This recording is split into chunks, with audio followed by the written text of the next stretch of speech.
লাউয়ের আগা খাইলাম গো। হ্যালো বন্ধুরা, চলে আসলাম যে উদ্যানে। যে উদ্যানে চলে আসছে আমাদের বাংলাদেশের একতারা। এই যে একতারা, এই একতারা দেখলেই মন ভালো হয়ে যায়। তোরা একতারা বাজার কি যেন একটা গান আছে, একতারা একটা গান আছে। চলেন আমরা একতারার গান আমাদের এই শিল্পীর কাছ থেকে শুনি। ভাই আপনার নাম কি? আমার নাম বাউল জুলহাস। বাউল জুলহাস। আপনি বাসা কোথায়? বাসা এখন বর্তমানে মহাখালী।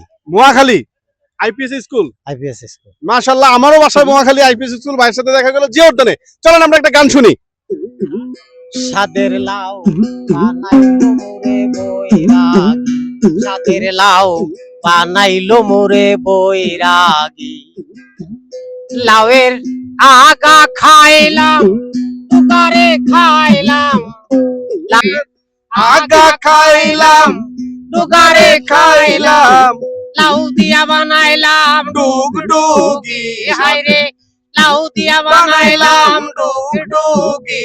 সাদের লাউ বানাইলো মোরে বৈরাগী, সাদের লাউ বানাইলো মোরে বৈরাগী।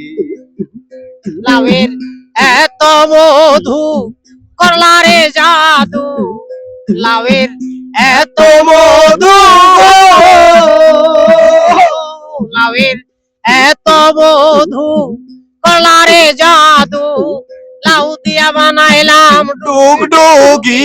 সাথে লাউ দিয়ে বানাইলাম ডুগডুগি। সাদের লাউ বানাইলো মোরে বৈরাগী, সাদের লাউ বানাইলো মোরে বৈরাগী। অসংখ্য ধন্যবাদ। সুন্দর একটা গান শুনলাম। আসলে এই একতারাটা হচ্ছে আমাদের বাংলাদেশের সংস্কৃতি, আমাদের পল্লী ভাটিয়ালি জারি সারি গানের প্রতীক। এই হলো একতারা। আপনাকে অসংখ্য ধন্যবাদ জানাচ্ছি। আমি বাবুল শেখ।